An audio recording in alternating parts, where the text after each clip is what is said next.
आप देख रहे हैं लेटेस्ट कानपुर न्यूज। कानपुर की सभी खबरों को देखने के लिए हमारे चैनल को तुरंत सब्सक्राइब करें। कानपुर के नौबस्ता से लापता एक युवक का सचेंडी में जलाकर नृशंस हत्या कर दी गई। मृतक के परिजनों का आरोप है कि उनका बेटा चकेरी में एक युवती को जलाकर मारने के मामले का आरोपी था। इसके चलते लड़की के पिता और भाइयों ने उनके बेटे को अगवा कर ठीक उसी तरह जलाकर हत्या करके बदला लिया है। शव की शिनाख्त होते ही एसपी आउटर, डीसीपी साउथ समेत अन्य अफसर मौके पर जांच करने पहुंचे। शव को पोस्टमार्टम के लिए भेज दिया गया है और घटना को अंजाम देने वालों की पुलिस टीमें छापेमारी कर रही है। आपको बताते चले कि पूरा मामला चकेरी के शिवकटरा हरिजन बस्ती से जुड़ा हुआ है, जहां रहने वाला अमित कुमार नाम का एक युवक वाटर प्यूरिफायर का काम करता था। मृतक अमित के पिता अशोक कुमार ने बताया कि शनिवार शाम को नौबस्ता में आरओ की कंप्लेंट ठीक करने की बात कहकर अमित घर से निकला था। इसके बाद रात तक घर नहीं लौटा, फोन भी बंद आ रहा था।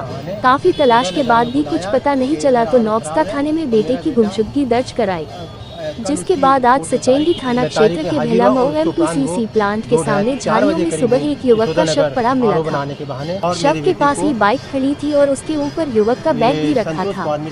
जांच करने पर पता चला कि नौबस्ता से लापता चकेरी शिवकटरा हरिजन बस्ती निवासी अमित कुमार का शव है। परिजनों ने शव के पास मिली बाइक और बैग से अमित की पुष्टि की है। वही मृतक के परिजनों का आरोप है कि चकेरी के गिरजा नगर निवासी संतोष कुमार मिश्रा की 23 वर्षीय बेटी ज्योति मिश्रा का 26 अक्टूबर 2021 को चकेरी में रेलवे लाइन किनारे जला हुआ शव मिला था। युवती के परिजनों ने अमित समेत अन्य युवकों पर जलाकर मारने का आरोप लगाते हुए चकेरी थाने में एफआईआर दर्ज कराई थी। अब युवती को जलाकर मारने के आरोपी का जला हुआ शव मिलने से आशंका है कि युवती के हत्याकांड का बदला भी ठीक उसी तरह से लिया गया है। मृतक के पिता ने बताया कि बीती कल ज्योति हत्याकांड के मामले में कोर्ट में तारीख थी। बेटा अपनी मां के साथ कोर्ट में तारीख पर गया था, लेकिन दूसरे पक्ष से कोई भी कोर्ट में उपस्थित नहीं हुआ था। इसके बाद आरओ की कंप्लेंट ठीक करने की बात कहकर शाम को नौबस्ता के लिए निकला था। आरोप है कि मृतक ज्योति के परिजनों ने साजिश करके उसे बुलाया और अगवा करने के बाद जलाकर नृशंस हत्याकांड को अंजाम दिया है। मृतक के पिता ने नौबस्ता थाने में तहरीर दी है। वही अब पुलिस इस पूरे मामले की जांच में जुटी गई है। मेरा बेटा अमित आरओ का काम करता है और घर घर जाके आरओ बनाता है।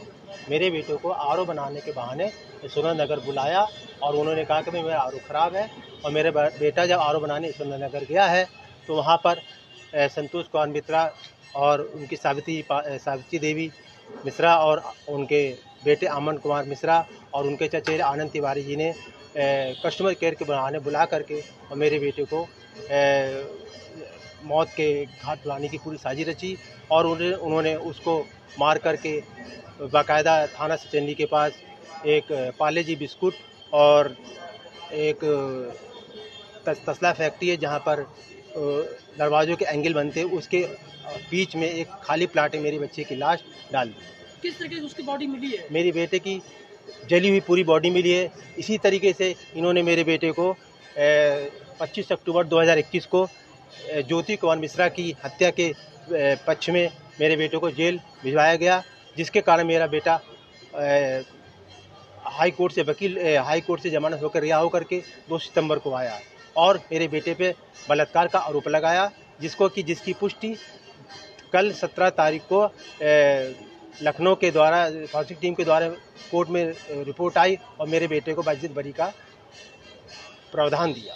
आप जिनको पर आरोप लगा रहे हैं, हाँ जी, आपको बेटे को फंसाया था, जी आपने बताया, जी, क्या लगता है कि कोई बदला लिया गया उससे? हाँ सर, मुझे पूरा विश्वास है उन्होंने मेरे बेटे को बदला लिया है और ये बराबर मेरे बेटे पर, क्योंकि इनकी जो बेटी मरी हुई ज्योति मिश्रा, वो बराबर ये बात कहा करती थी कि मेरे चचेरे भाई आनंद तिवारी जी हैं, बहुत खतरनाक है, अगर उनको मेरी बात का पता चल जाएगा तो हो सकता है वो किसी की भी हत्या कर सकते।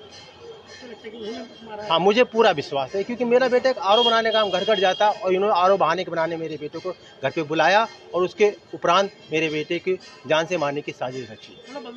बदला लिया, कुल मिला के बदला लिया। और कल मेरे बेटे की तारीख में संतोष कुमार मिश्रा नहीं पहुंचा, जबकि मेरा बेटा पेशी पर गया और एक विमल कुमारी पासवान भी पेशी पर गए। पुलिस सूचना दी आपने इस चीज़ की? जी हाँ, पुलिस को मैंने पूरी सूचना दे दी, क्योंकि मेरा बेटा कल शाम को 5 बजे से लापता हो गया था।